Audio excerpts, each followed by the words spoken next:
Shalom, welcome to CFI India. We are very excited to have you here. This message is being shared by Pastor Nikhil Chandra. The topic is mentioned on the screen below. Please stick around till the end and may Adonai bless you all. Please do also pray for our ministry. Praise the Lord. Thank you. जैसे यहाँ लिखा है happy हानुका और Hebrew में Hanukkah समय बोलिए के साथ में हानुका समय मतलब happy Hanukkah. Okay so once again सबको हैप्पी हानुका। कितना अद्भुत समय है this time of the year. ये समय ये सीजन जो कहते हैं कितना अद्भुत समय है जब हम लोग बत्ती को याद करते हैं। वी रिमेंबर द लाइट, परमेश्वर का उजाला, परमेश्वर का प्रकाश जो परमेश्वर ने दुनिया में भेजा। तो हम लोग आज हानुका को देखेंगे एक अंत के दिनों के समय के साथ उसका तुलना करके कि हम आज कैसे समय में हम लोग जी रहे हैं और अंत का समय कैसा होने वाला है उसको हम लोग देखेंगे आज और हानुका के साथ एक कंपैरिजन करेंगे। तो शुरुआत करने के लिए हम लोग पहले तो मैं आपको बताना चाहता हूं कि दुनिया भर में एक मूवमेंट है जो परमेश्वर जागृति ला रहे हैं लोगों के अंदर परमेश्वर के फीस्ट, परमेश्वर के पर्व के बारे में।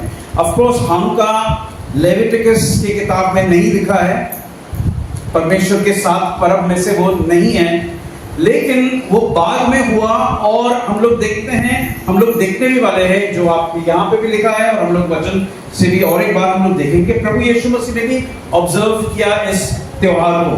तो आप देखोगे मैंने कुछ चर्चेस का फोटोग्राफ यहाँ पे डाला है। चर्चेस है दुनिया भर में जहाँ पे परमेश्वर जागृति लेके आ रहे हैं और परमेश्वर बता रहे हैं कि देखो ये पर्व में मेरा आशीष है।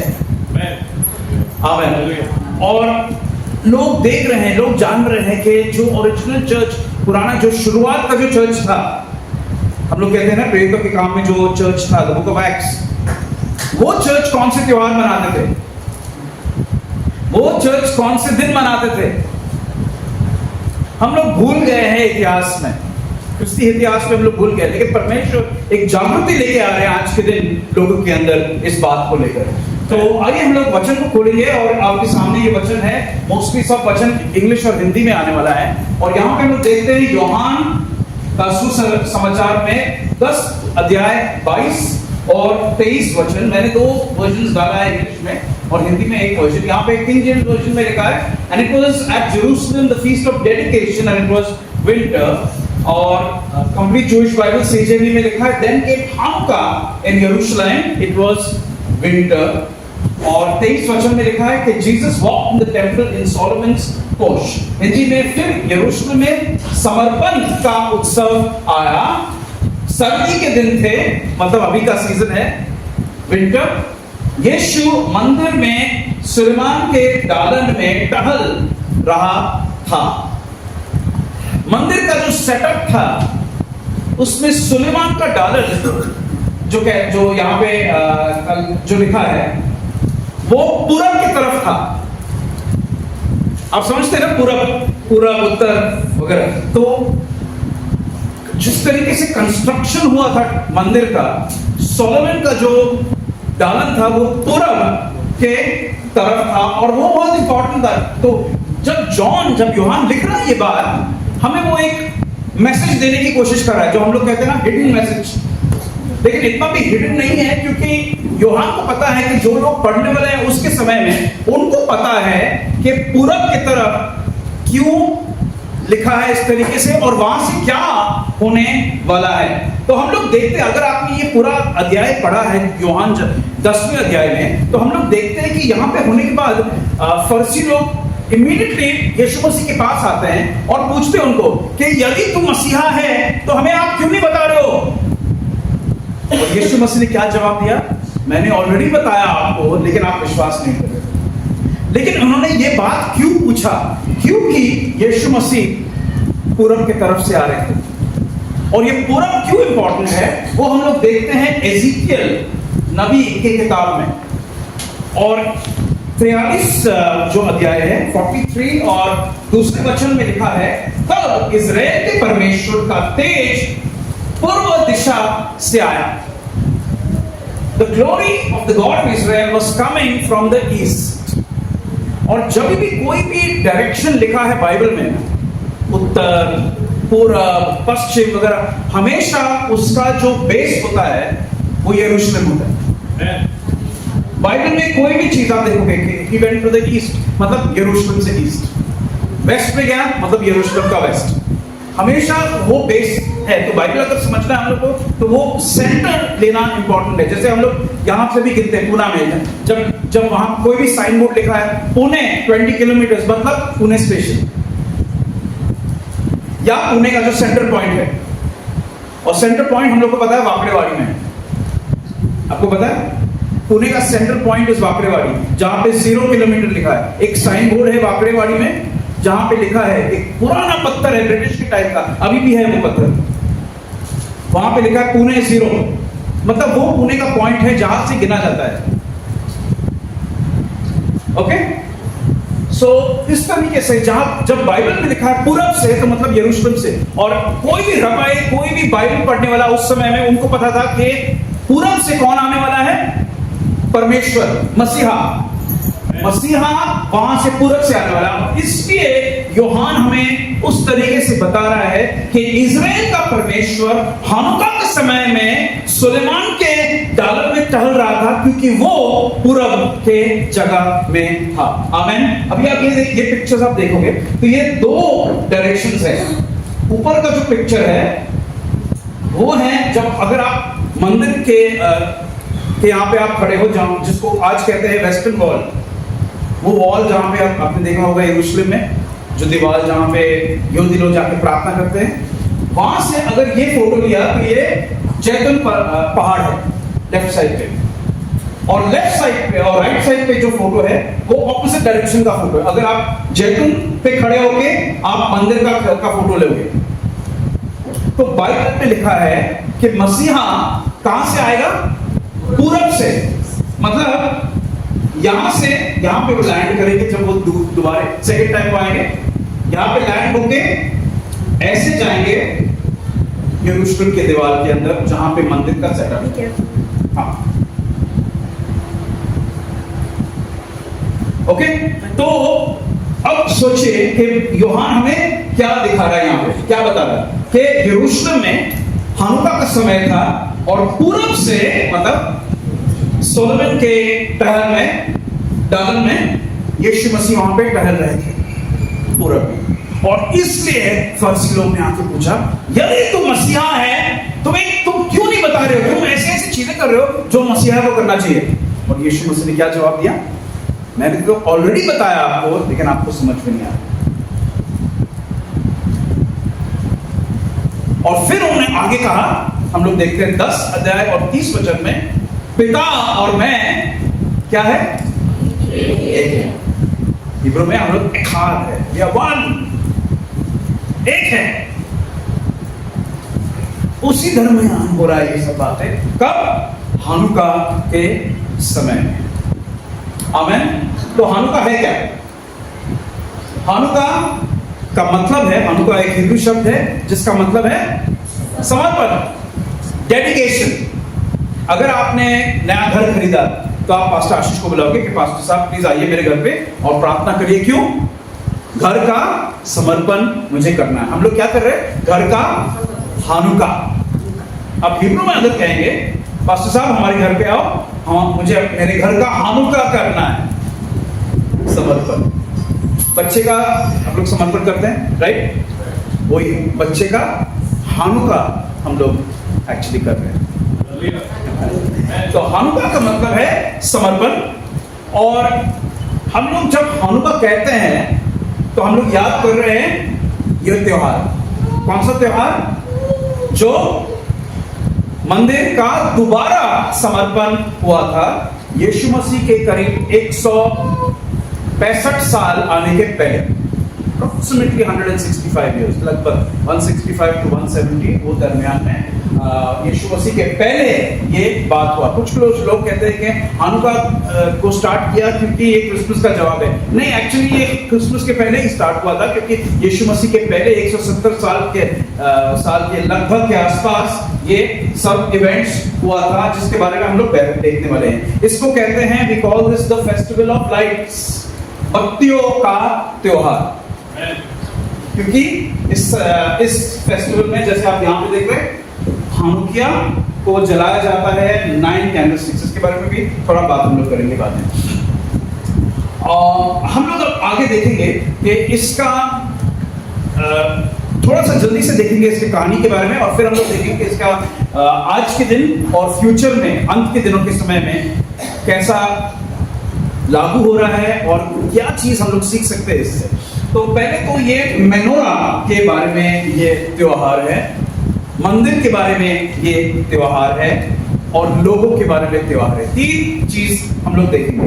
एक तो लोग, कौन लोग? परमेश्वर के लोग। दूसरा मंदिर, किसका मंदिर? परमेश्वर का मंदिर। और तीसरा मेनोरा, परमेश्वर का मेनोरा। ठीक है, लेकिन हानुका में एक अलग मेनोरा जलाया जाता है, क्योंकि इसमें जो परमेश्वर ने मोशे को बताया था, इसमें 7 कैंडलस्टिक्स हैं, राइट? लेकिन हानुका के मेनोरा में 9 कैंडलस्टिक्स हम लोग देखते हैं। ठीक है, ये सिर्फ फर्क है, लेकिन मैं आपको ये बात एक्सप्लेन कर लूंगा बाद में। चलिए हम लोग आगे जाएंगे, और हम लोग देखते हैं कि उस समय में जो हुआ था, यीशु मसीह से करीब 165-170 साल पहले, जो लोग इजराइल के ऊपर राज कर रहे थे, उन लोग थे यूनानी लोग, यूनानी सीरियन लोग एक्चुअली, क्योंकि यूनानी लोग ने कॉन्कर किया, वो पूरे एरिया का उन लोग ने कब्जा लिया था, और फिर उन लोग ने सीरिया, टर्की, वो पूरा एरिया, असीरिया जो बोलते हैं, ईरान वगैरह, तो पूरे एरिया पे उन लोग ने कब्जा लिया था। और उन लोग अभी प्रॉमिस्ड लैंड में, वचनदत्त भूमि में भी आए, इजराइल में भी आए, वहां पे भी उन लोग ने कब्जा किया। तो जो राज्य था, सीरियन ग्रीक राज्य था, सीरियन यूनानी राज्य था। और कहां से ये स्टार्ट हुआ? वो स्टार्ट हुआ था सिकंदर से, अलेक्जेंडर द ग्रेट। आपने सुना होगा इनका नाम, सुना है? सिकंदर और पुरु से सुना क्या उनके बारे में? सिकंदर उस समय का, आप कह सकते हैं, सबसे दुनिया का सबसे पावरफुल लीडर था या किंग था, और उन्होंने बहुत से जगह को कॉन्कर किया। वो यहां तक भी आया, भारत तक भी आया उस समय। पुरु के साथ उसका युद्ध हुआ, आपको पता है कि वो फाइनली जीत गया। और हमें पता है वो जब इनकाउंटर हुआ दोनों राजा का, तो उन्होंने सिकंदर ने पुरु को पूछा कि आप क्या चाहते हो कि मैं आपके साथ कैसे बर्ताव करूं? और पुरु ने क्या जवाब दिया? जैसे एक राजा करते दूसरे राजा के साथ, गर्व से उसने कहा। और सिकंदर ने बोला, सलाम, I salute a king like you, और बड़े आदर से उसने उसके साथ पेश आया। तो वो कहानी है। तो उसने इंडिया के कुछ एरिया को भी कॉन्कर किया, लेकिन कहानी कहा जाता है कि ये बड़ा राजा फाइनली कैसे मर गया, आपको पता है? डेंगू या मलेरिया, एक छोटे से मच्छर ने उसको काटा, बीमार पड़ गया, वो अपने देश में वापस चला गया, और कभी बिस्तर से उठा नहीं। 32 साल की उम्र में ही डाइड। ओके, तो ये था राजा अलेक्जेंडर द ग्रेट, सिकंदर। और उसके मन में था कि जो यूनानी सिस्टम्स है वो दुनिया भर में फैल जाए। यूनानी कंस्ट्रक्शन, यूनानी रिलीजन, यूनानी स्पोर्ट, सब कुछ वो चाहता था कि वो स्प्रेड हो जाए दुनिया भर में। और हम लोग देखते हैं कि उसके द्वारा एक्चुअली काफी यूनानी इन्फ्लुएंस आ गया दुनिया भर में, जिसको हम लोग इंग्लिश में कहते हैं हेलेनिज्म। हेलेनिज्म मतलब हेल नहीं है, नर्क नहीं है, इसका मतलब है यूनानी के जैसा बनना, to become like a Greek, इसको कहते हैं हेलेनिज्म। मैं आपको कुछ एग्जांपल देना चाहता हूँ, आप देखोगे ये इसको कहते हैं हेलेनिस्टिक आर्ट, ग्रीक आर्ट। आज के दिन भी देखते हैं कि नहीं? आज के दिन भी आर्टिस्ट इस तरीके से बनाते हैं, क्योंकि हम लोग का इन्फ्लुएंस, वो प्रभाव पड़ गया हमारी सोसाइटी पे। फिर आपको और एक दिखाता हूँ, ये है ये है ग्रीक स्पोर्ट्स। ओलंपिक्स कहां से स्टार्ट हुआ? यूनानी लोगों से। आज के दिन भी हम लोग ओलंपिक के पीछे हम लोग पागल हो जाते हैं, लेकिन कहां से स्टार्ट हुआ? वहां से स्टार्ट हुआ, जिसको कहते हैं पेगन। हम लोग कहते हैं ना pagan culture. I don't know how you से पेगन इन हिंदी और मराठी।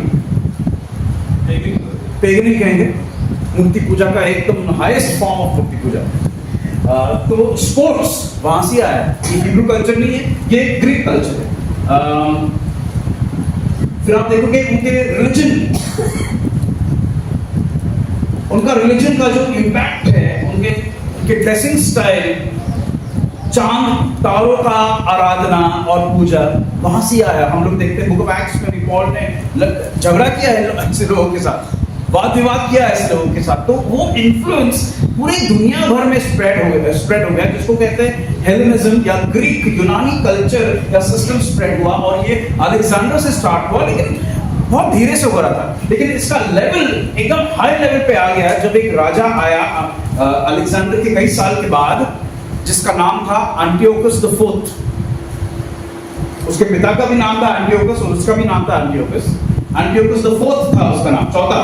और उसने अपने आप को एक टाइटल दिया। टाइटल जैसे कहते हैं ना पास्टर या डॉक्टर या लॉयर, तो उसने अपने आप को टाइटल दिया एपिफेनिस। आप कहिए मेरे साथ, एपिफेनिस। तो इसका नाम क्या था? एंटियोकस एपिफेनिस। ये बहुत इंपॉर्टेंट आदमी है, नेगेटिव है ये आदमी, इज अ विलन। हमारे मूवी में ये विलन है, लेकिन ये बहुत इंपॉर्टेंट आदमी है, एंटियोकस एपिफेनिस। तो एपिफेनिस का मतलब है परमेश्वर मनुष्य के रूप में। Okay, God in the flash, जिसको हम लोग कहते हैं, जो दुनिया भर में लोग कहते हैं क्रिसमस के समय में यीशु मसीह आए इन द फ्लैश। लेकिन एंटियोकस कहता है कि मैं खुदा हूं जो फ्लैश में मनुष्य के रूप में आया। तो इसको आप क्या कहेंगे?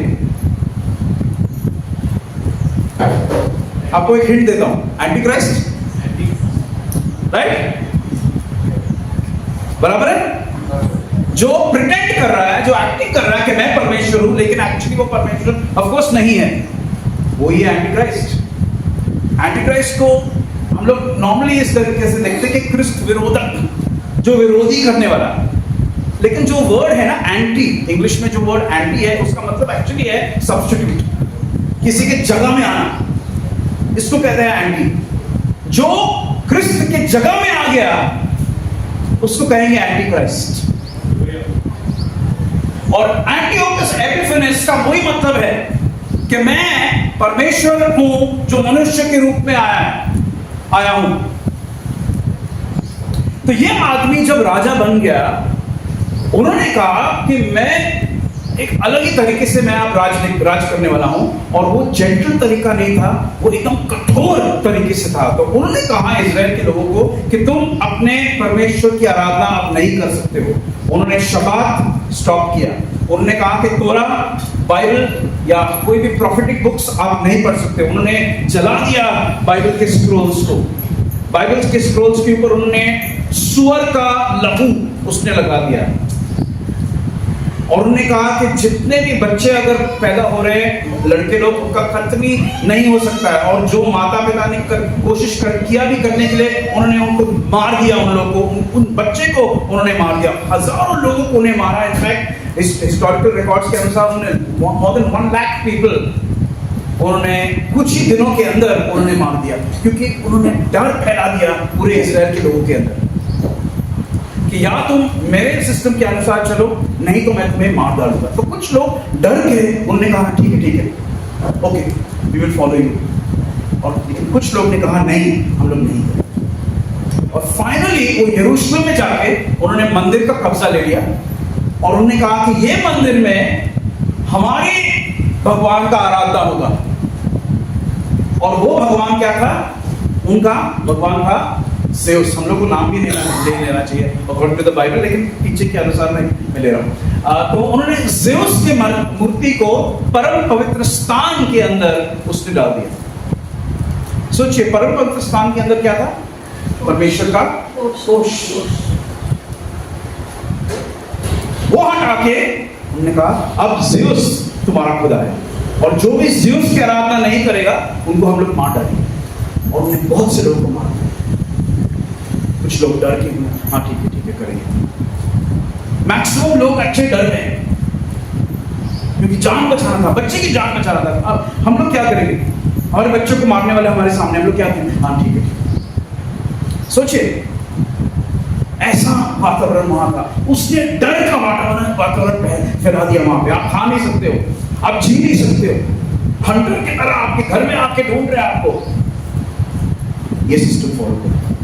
तो उन्होंने कोशिश क्या किया कि सच्चे खुदा का आराधना हटा दो, जीवंत खुदा का आराधना और जीवंत खुदा का कलाम और उनके सिस्टम्स को टोटली हटा दो, और जो फेक गॉड है, जो झूठा परमेश्वर है, उसकी आराधना के पीछे लोगों को लगा, कहते हुए कि ये डेवलपमेंट हो रहा है, ये आपके लिए अच्छा है, ये आपके लिए भलाई है, आपको जीना है तो आपको ऐसे जीना है। बस सब लोगों को एक सम्मान होना है, जो मैं कहता हूं वही होना चाहिए।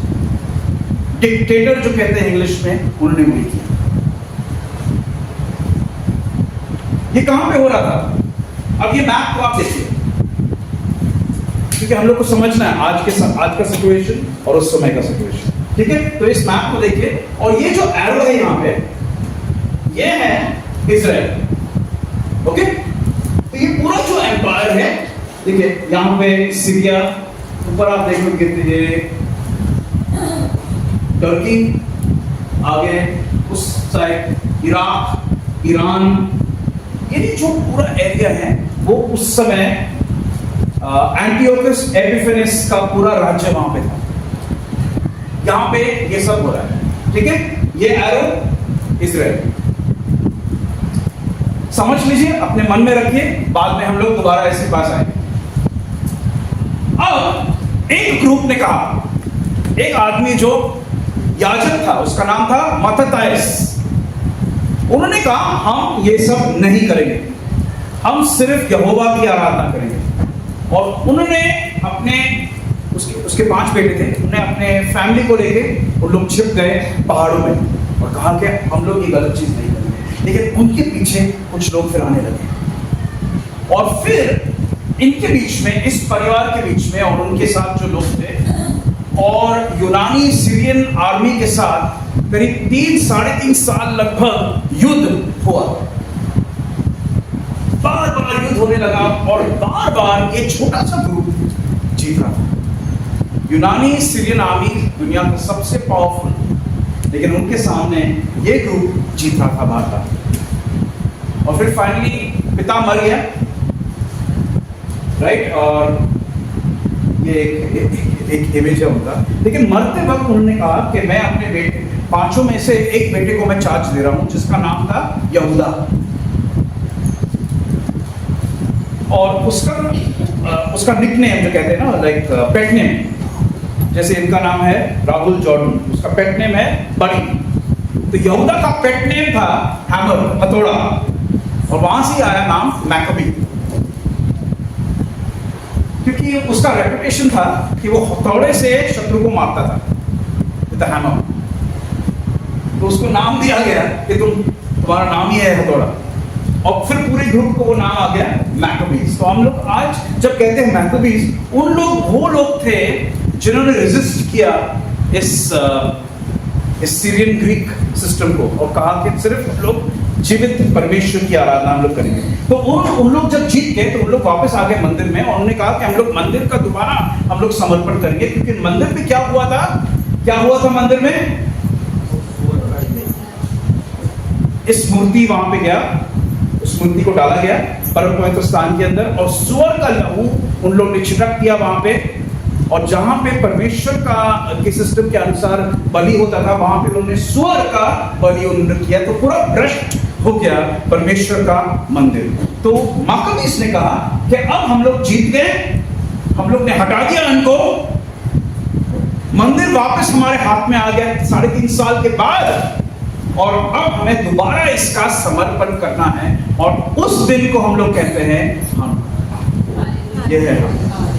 रीडेडिकेशन जो हुआ, दोबारा समर्पण जो हुआ मंदिर का, उसको कहते हैं हानुका। वो किस्लेव, बाइबल का किस्लेव महीने के 25वें दिन को ये हुआ और 8 दिन उन्होंने किया इसका जो प्रोग्राम हुआ, जो समर्पण का प्रोग्राम, उन्होंने 8 दिन मनाया। क्यों 8 दिन मनाया? क्योंकि 8 दिन का जो त्योहार, कौन सा त्योहार होता है 8 दिन का? सुकोत, मंडपाचा सण, राइट? 8 दिन का है कि नहीं? करेक्ट। लेकिन उन लोग मना नहीं पाए क्योंकि इन लोग थे यूनानी और सीरियन आर्मी थे वहां पे। जब उन लोग ने मंदिर को फ्री कर दिया, उन्होंने कहा कि सुकोत को हम लोग मनाएंगे। ऑफ कोर्स 2 महीने के बाद मना रहे, लेकिन हम लोग मनाएंगे और उसको कहते हैं हानुका। 8 दिन का चल रहा था उसका जो प्रोग्राम। लेकिन कैसे करें? पहले तो हमें दीप जलाना है, पहले हमें हनुका, हनु क्या है या मेनोरा हमें जलाना है। लेकिन मेनोरा जलाने का एक सिस्टम था। क्या सिस्टम था? सिस्टम था, ये कैंडल्स नहीं था ना उस समय, मोमबत्ती नहीं था, ऑयल, तेल। लेकिन तेल भी कैसे बनाना है? परमेश्वर ने बाइबल में मोशे से कहा था निर्गमन की किताब में कि इस तरीके से आपको तेल बनाना है। और वो तेल बनाने का जो प्रोसेस था या प्रोसीजर था, 8 दिन लगता था। 8 दिन। तो उन्होंने कहा कि चलो हम लोग मेनोरा को तो जला देंगे, लेकिन काफी तेल है कि नहीं अपने पास? उन्होंने देखा कि उनके पास सिर्फ 1 दिन का तेल है। ये हिस्टोरिकल बुक्स में लिखा है, 1 दिन का तेल था। अभी हम लोग क्या करते थे कि जगह में हम लोग शायद यार ठीक से नहीं हो रहा है ना, छोड़ दो, मत करो, जो करना ठीक से करो। उन्होंने कहा नहीं, जो करेंगे कैसे भी तो हम लोग करेंगे, क्योंकि हमारा दिल है परमेश्वर के पास, बाकी परमेश्वर संभाल ले। 1 दिन का तेल से उन्होंने स्टार्ट किया और वो 1 दिन का तेल 8 दिन के लिए चला। आमेन। परमेश्वर का मिरेकल, चमत्कार। और फिर 8 दिन के बाद तब तक नया बैच भी बन गया और कंटिन्यूसली मेनोरा चल रहा था, क्योंकि परमेश्वर ने कहा कि मेनोरा को हमेशा चलना चाहिए, continuously it must be burning. Amen. उनको याद था कि एलीशा के समय परमेश्वर ने उस तेल को कभी खत्म ना होने दिया। आपको याद है? यस, आमेन। और उन्होंने कहा कि वही परमेश्वर आज हमारे साथ है और उन्होंने जला दिया मेनोरा को। तो हम लोग क्या सीखते हैं इससे? कुछ चीजें हम लोग जो हानुका के सेलिब्रेशन से सीखते हैं। नंबर 1 है मंदिर को साफ हमेशा रखना है। आमीन। उन्होंने कहा कि मंदिर भ्रष्ट हो गया है, लेकिन हम लोग मंदिर को दोबारा साफ करेंगे। आज मंदिर कौन है? आप और हम, हमारा शरीर। और अगर हमारे शरीर के अंदर कुछ गलत किया है, हमारे मन के अंदर कुछ गलत बात किया है, कुछ गलत प्रोग्राम हम लोग ने देखा है, कुछ गलत चीजें हम लोग ने कहा है, कुछ गलत विचार है हमारे मन में, कुछ नफरत है किसी के खिलाफ, कुछ अनफॉरगिवनेस अगर है लोगों के खिलाफ, तो वो मंदिर को शुद्ध करना बहुत जरूरी है। हानुका हमें सिखाता है और याद दिलाता है कि ये मंदिर हमेशा शुद्ध होना चाहिए। आमीन। जैसे हम लोग ने गाया, तू पवित्र है, यू आर होली। और वो होलीनेस, वो पवित्रता परमेश्वर ने आपको और हमें दिया है, मंदिर को दिया है। और वो मंदिर हमेशा शुद्ध और पवित्र होना जरूरी है। तो हानुका हमें याद दिलाता है कि हमारा मंदिर, हमारा शरीर, जहां पे परमेश्वर की आत्मा रहता है, वो हमेशा शुद्ध होना चाहिए। और आज भी हम लोग कह सकते हैं, परमेश्वर ये मंदिर को मैं दोबारा समर्पण कर रहा हूं। हानुका के सीजन में इस मंदिर को मैं दोबारा समर्पण कर रहा हूं तुम्हारे पास। कह सकते हैं कि नहीं? कहेंगे कि नहीं? यस। तो कहिए, परमेश्वर इस मंदिर को मैं दोबारा समर्पण कर रहा हूं आपके पास। हालेलुया। चलिए आगे जाएंगे। और ऑफ कोर्स पौलुस भी कहता है कि तुम दुनिया के जैसा मत बनो, लेकिन अपने चाल चलन में एक बदलता हुआ रूप लेके आओ। Become like the Lord, don't become like the बोल। चलिए आगे जाएंगे। फिर हानुका में हम लोग हानुकिया या मेनोरा का 9 ब्रांचेस को हम लोग जाते हैं। ओके, तो इससे क्या है, इससे हमें क्या मिलता है? What do we remember? या इससे हम लोग प्राप्त क्या करते हैं? हम लोग क्या प्राप्त करते हैं कि ये है बत्ती, राइट? बत्ती जलाना। बत्ती जलाना मतलब क्या? अंधकार में जब हम लोग बत्ती जलाते हैं तो क्या हो जाता है? अंधकार चला जाता है। यीशु मसीह ने हमें क्या कहा? You are the light. तुम जगत के क्या हो? उजाला हो, और तुम्हारे उजाले को चमकने दो लोगों के सामने। हानुका में लोग क्या करते हैं कि जो हानुकिया जब जलाते हैं, मोमबत्ती जब जलाते हैं तो खिड़की के पास डालते हैं। खिड़की के पास, जैसे यहाँ पे लैपटॉप वहाँ पे जैसे रखा है, उस तरीके से मेनोरा को वहाँ पे लगाया जाता है हानुका के समय में, बत्ती लगा के। क्यों? हमें छुपाना नहीं है, हमें कोई शर्म नहीं है, हमें दिखाना है लोगों को कि देखो हमारे घर में उजाला है। और वो उजाला कौन है? प्रभु यीशु मसीह। प्रभु यीशु मसीह ने कहा कि आई एम द लाइट, मैं दुनिया का नूर हूं, और अब तुम दुनिया के नूर बन गए हो, क्योंकि परमेश्वर ने हमें पास ऑन कर दिया है। आमीन।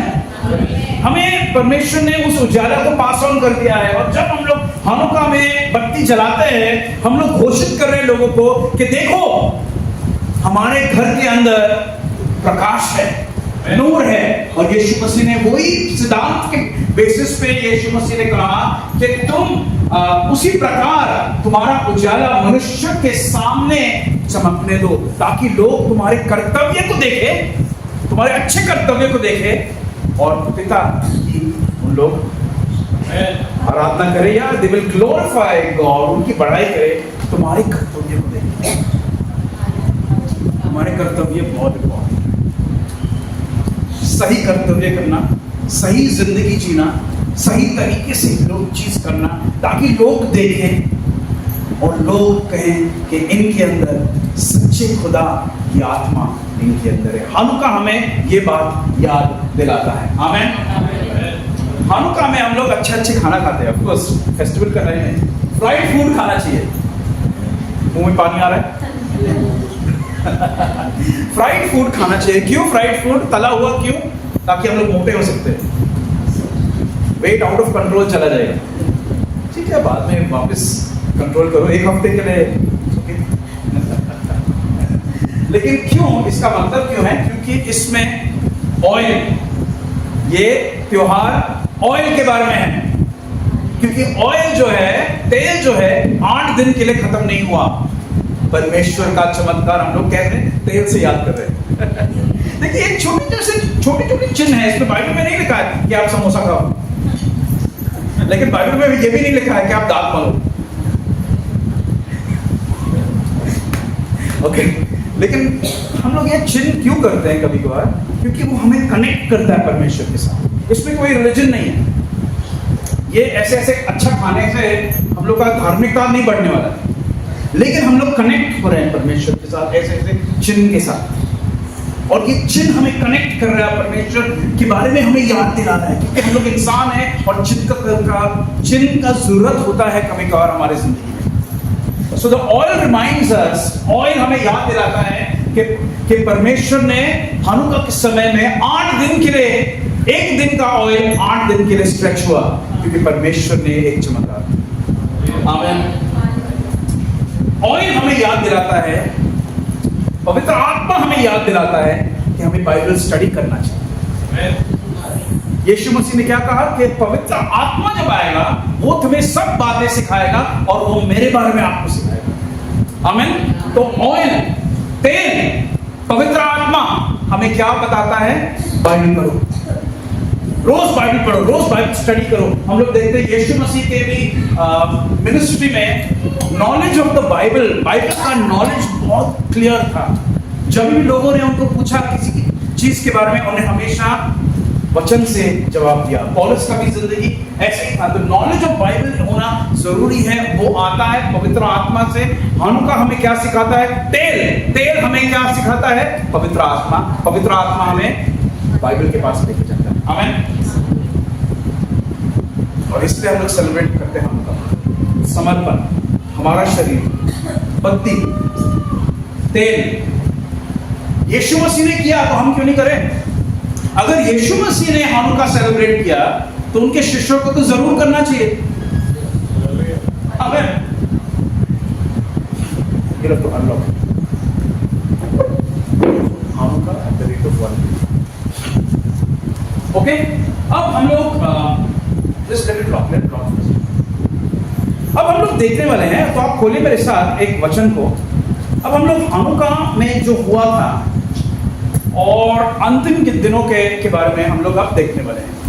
ओके, तो नेक्स्ट 10-15 मिनट हम लोग उस पर हम लोग थोड़ा विचार करेंगे कि आज क्या हो रहा है और अंतिम दिनों में क्या होने वाला है।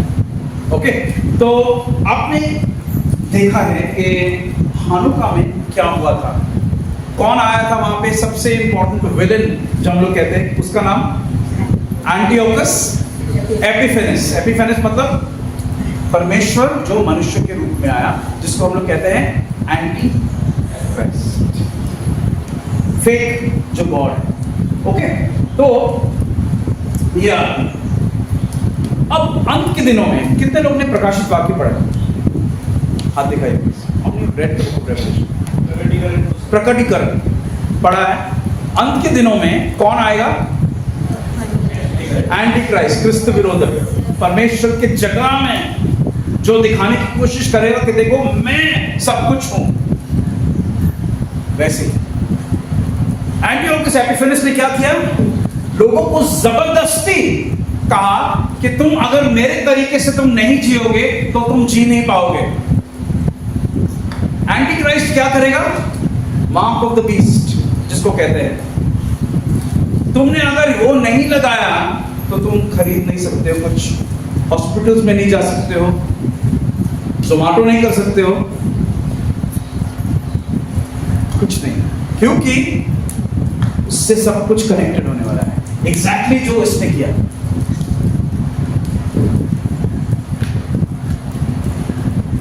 चलिए, प्रभु यीशु मसीह ने क्या कहा?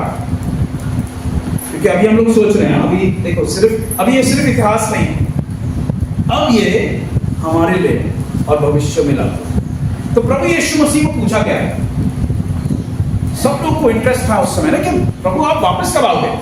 अंत के दिनों के बारे में बताओ। आज भी उतना ही इंटरेस्ट है, अंतिम दिनों के बारे में सबको इंटरेस्ट है। अगर मैंने कहा कि मुझे पता है कि आप कौन से दिन मरने वाले हो, आके पूछो मुझे, सब लोग आएंगे मेरे घर पे, ब्रदर बताओ ना मैं कब मरूंगा, तब तक मेरा एलआईसी वगैरह सब तैयार रखूंगा, क्योंकि सबको इंटरेस्ट है इस चीजों के बारे में। मुझे पता नहीं किसी के बारे में, लेकिन मैं कह रहा हूं कि ये इंसानियत का, ये इंसानों का ये बिहेवियर, नॉर्मल बिहेवियर उस समय भी ऐसे ही था।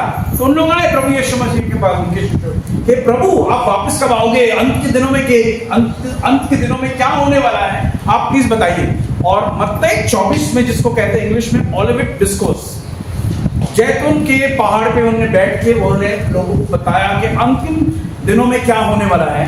तो फिर उन्होंने बताया कि बाढ़ आएगी, झगड़े होंगे देशों के बीच में, भूकंप होगा, ये वो सब होने वाला है।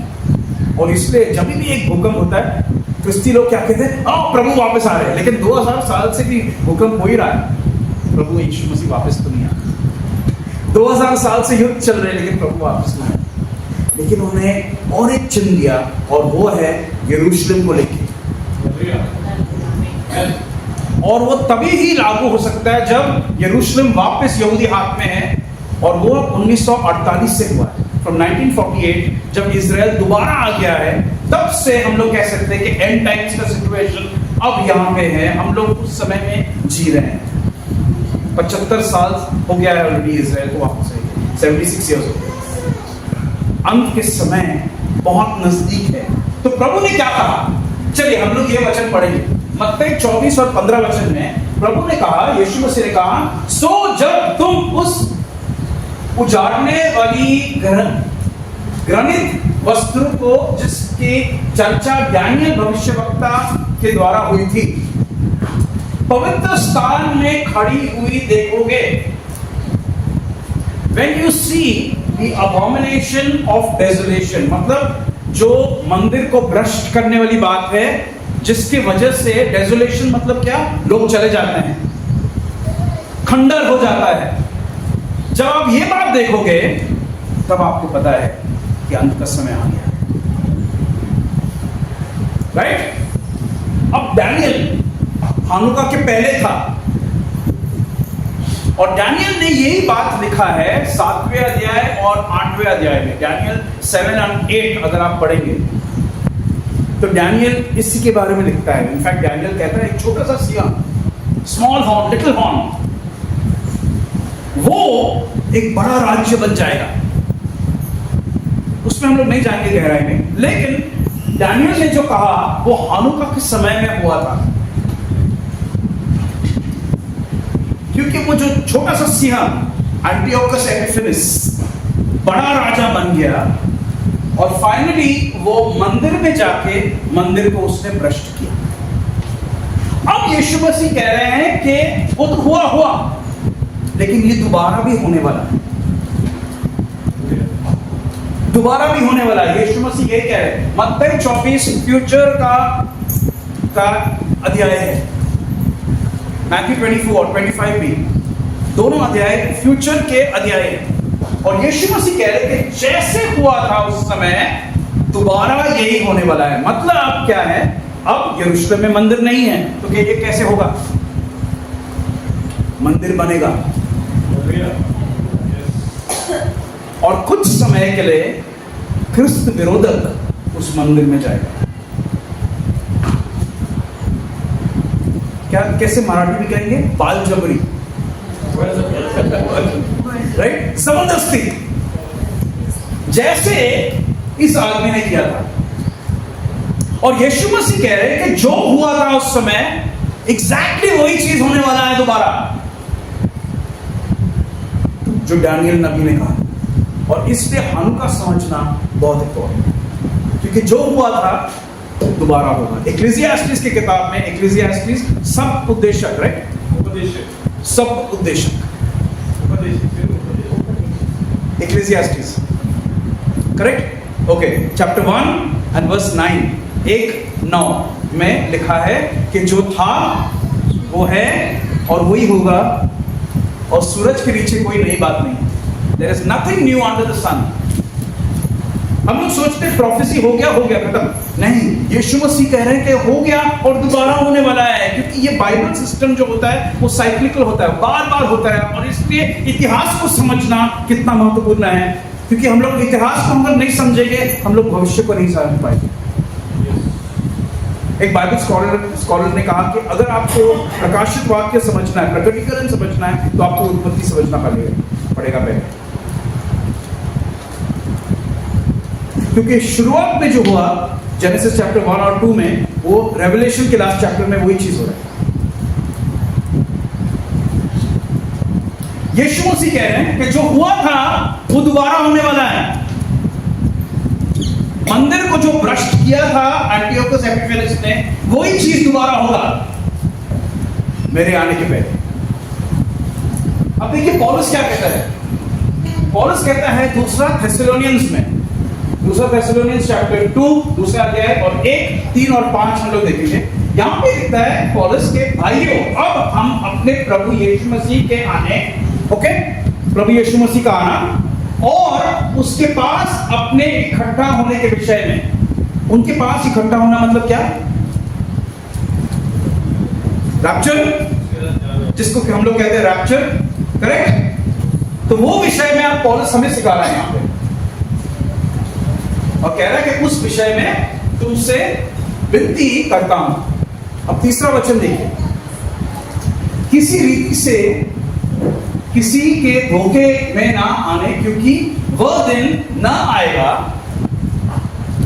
जब तक धर्म का त्याग ना बोले, ओके, और वह पाप का पुरुष अर्थात विनाश का पुत्र प्रकट ना हो। कौन है ये? एंटी क्राइस्ट, क्रिस्त विरोधी, करेक्ट? पौलुस कह रहा है कि वो तब तक हम लोग इकट्ठा नहीं होंगे प्रभु के पास जब तक वो आदमी प्रकट ना हो।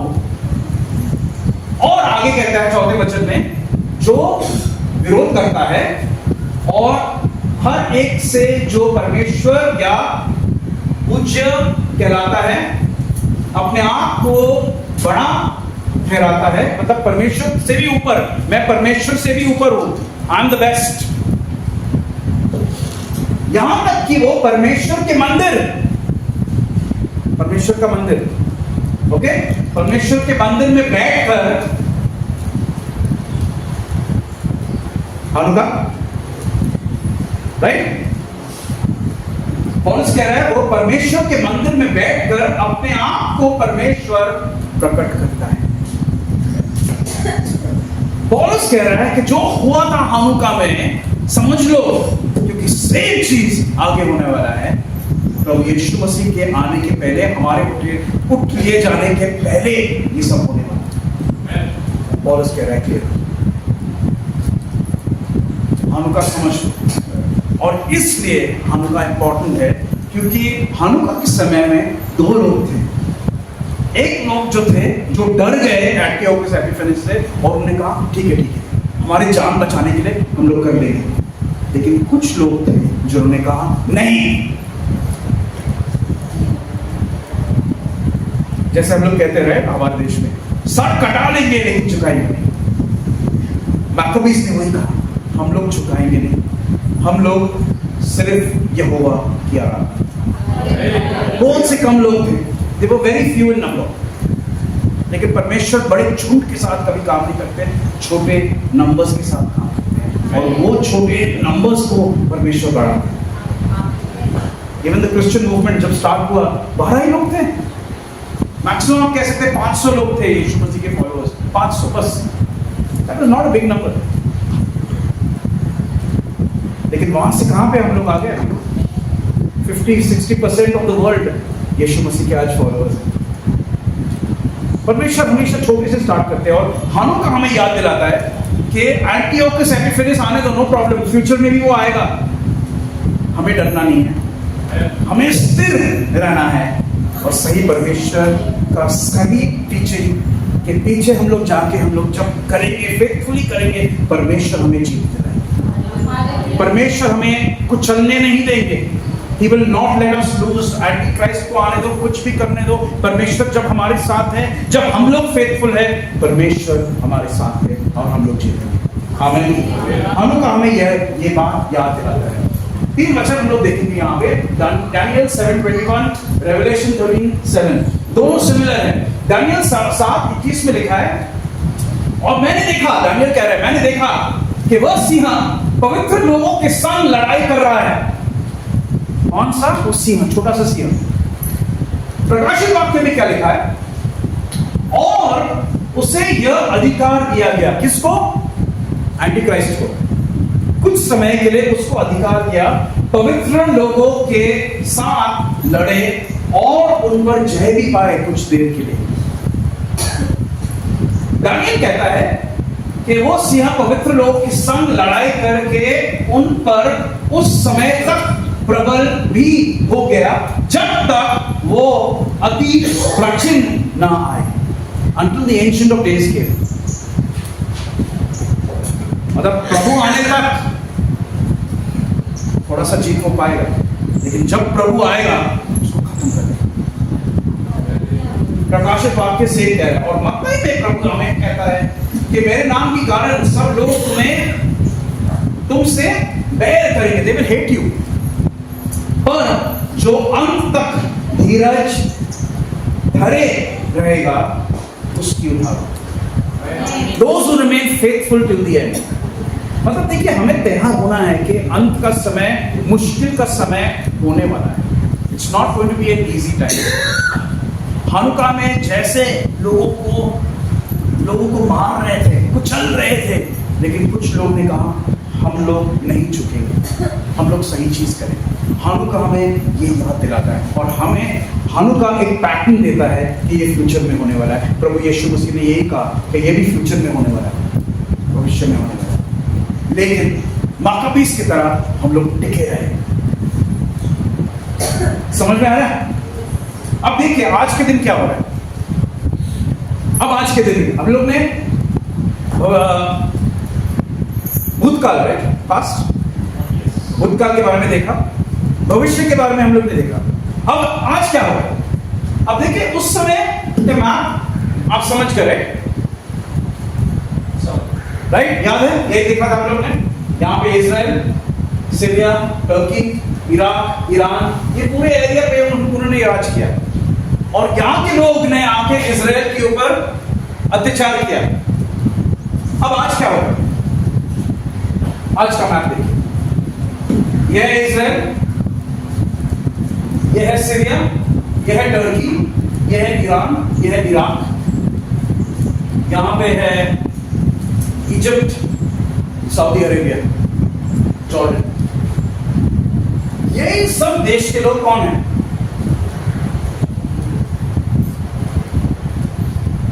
कौन से धर्म के? मुस्लिम्स। मैं नहीं कह रहा हूं कि हर मुस्लिम खराब है, लेकिन उनका जो वहां पे के जो लोग हैं, उन लोग इजराइल के ऊपर हमला कर रहे हैं।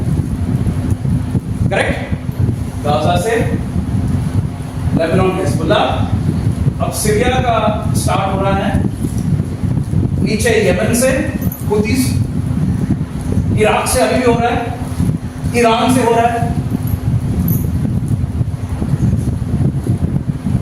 और एज़ेकियल नबी ने कहा था कि इजराइल का उत्तर एरिया से, मतलब उत्तर कौन है? टर्की। अंत के दिनों में यहां के लोग आएंगे भूमि में, पवित्र भूमि में, पवित्र भूमि को कब्जा करने के लिए और अपने राज्य को वहां पे बसाने के लिए। ये एज़ेकियल नबी ने हमें कहा था। ये हो रहा है क्या आज? सीरिया में क्या हो रहा है? सीरिया में जो ऑफिशियल गवर्नमेंट था उनको हटा दिया, आपको पता है राइट? और कौन है इसके पीछे? टर्की है उसके पीछे। टर्की आज कंट्रोल कर रहा है सीरिया को, जो एज़ेकियल नबी ने कहा था। अब देखिए टर्की ने क्या कहा। टर्की का ये ऑफिशियल स्टेटमेंट है, टर्की का स्टेटमेंट है ये।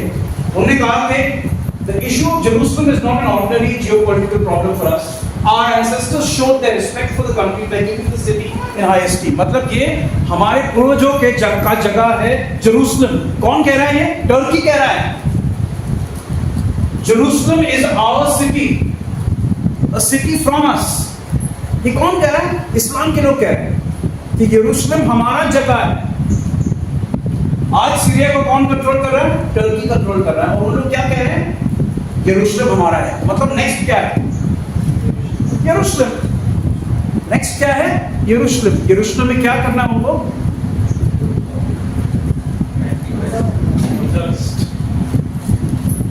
एग्जैक्टली जो ये आदमी ने किया था वही हम लोग आज देख रहे हैं, हमारे सामने हो रहा है। सेम एरिया, देखिए सेम एरिया, वही लोग हैं।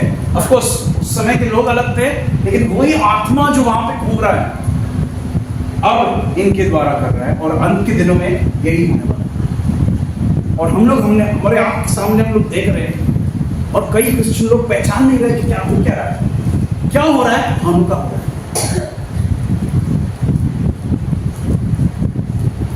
दानियल ने कहा था कि ये होगा, और प्रभु यीशु मसीह ने क्या कहा कि दानियल ने जो बात कहा था समझ लो। हम लोग आज के दिन वही देख रहे हैं। पौलुस क्या कह रहा है? पौलुस कह रहा है कि हम लोग प्रभु के पास नहीं जाएंगे जब तक ये सब ना हो मंदिर के अंदर। हम लोग कहीं भागने नहीं वाले। मुश्किल आने वाला है दुनिया में, और हम क्या निर्णय लेंगे वो इंपॉर्टेंट। आज वही हो रहा है, वही हो रहा है। और इसलिए हानुका सेलिब्रेट करना बहुत इंपॉर्टेंट है हमारे लिए, क्योंकि सिर्फ भूतकाल के बारे में नहीं है, आज हो रहा है और भविष्य में होगा प्रभु यीशु मसीह। वो एक हमें एक पैटर्न देता है कि भविष्य काल में क्या होने वाला है, हम लोग उसका तैयारी करें। जब हम लोग कहते हैं कि हम लोग प्रभु यीशु मसीह के वापस आने के बारे में हम लोग तैयारी कर रहे हैं, हम लोग कर रहे हैं क्योंकि हम लोग पहचान रहे हैं कि ये पैटर्न हुआ था। और इसलिए प्रभु यीशु मसीह सोलोमन के वो जगह में ठहर रहे थे क्योंकि वो पूरब की जगह में था, और भविष्य में भी वो पूरब से आएंगे यरूशलेम। वही पैटर्न हम लोग देखते हैं। परमेश्वर ने इस फीस्ट को ब्लेस किया, परमेश्वर ने इस त्योहार को ब्लेस किया है और चाहा कि हम लोग भी ऑब्जर्व करें साथ में। आमीन। जब हम लोग ये इसको जलाते हैं 9, पहले 7 था, राइट? अब हनुका में 9 क्यों? 8 दिन चल रहा था, 8 कैंडल्स, और एक बीच में जब हम लोग मोमबत्ती जलाते हैं तो हमेशा बीच वाला जलाते पहले, क्योंकि बीच वाला सबसे ऊंचा है। क्यों? क्योंकि इसको कहते हैं हिब्रू में शमाश। शमाश मतलब नौकर, सेवक को हमेशा पहले उसका उजाला और उनका उजाला बाकी सबके पास। इसका मतलब क्या है? सेवक कौन है? मसीहा। यीशु मसीह ने क्या कहा? मैं सेवा करने आया हूं, I have come to serve. और उनका उजाला बाकी सबको, इजराइल को और गैर इजरायली को भी, जो प्रभु यीशु मसीह के द्वारा उस परिवार में जुड़े हैं।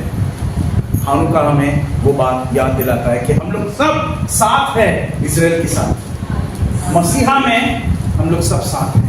We are all one new man. हम लोग एक नए मनुष्य बन गए हैं प्रभु यीशु मसीह के द्वारा। तो हानुका क्यों सेलिब्रेट करें? कितना है उसमें, कितना गहराई उसमें। हम याद करें उन माकबीस को जिन्होंने अपने आप को त्यागा, जिन लोग खड़े हो गए सच्चाई के लिए, जिन्होंने कहा हम अपने लिए नहीं जिएंगे लेकिन हम लोग बाकी लोगों के लिए जिएंगे, हम लोग परमेश्वर के सही चीज को हम लोग करेंगे, हम लोग झुकेंगे नहीं शैतान के सामने, कुछ भी होने दो हम लोग सही चीज करेंगे। लोग हमें कोशे, लोग कुछ भी करें, लेकिन हम लोग सही चीज करेंगे। हम याद करें उस मंदिर को दोबारा साफ करना, हमारा मंदिर। हम याद करें उजाला, कि हमारा उजाला लोगों को, और हम याद करें कि इस बात हमेशा याद रखें कि फ्यूचर में भी ये होगा और हमें तैयारी में रहना। आमीन। Shalom. Shalom, and thank you for watching this video. If you were blessed, then please click on like and please do subscribe to our channel. And if you would like to watch a few more of our teachings, then you may please click on these links over here, over here, over here, over here. And please do contact us. We would love to hear from you. You can contact us on the numbers that are mentioned on your screen. Thank you. Shalom. May God bless you.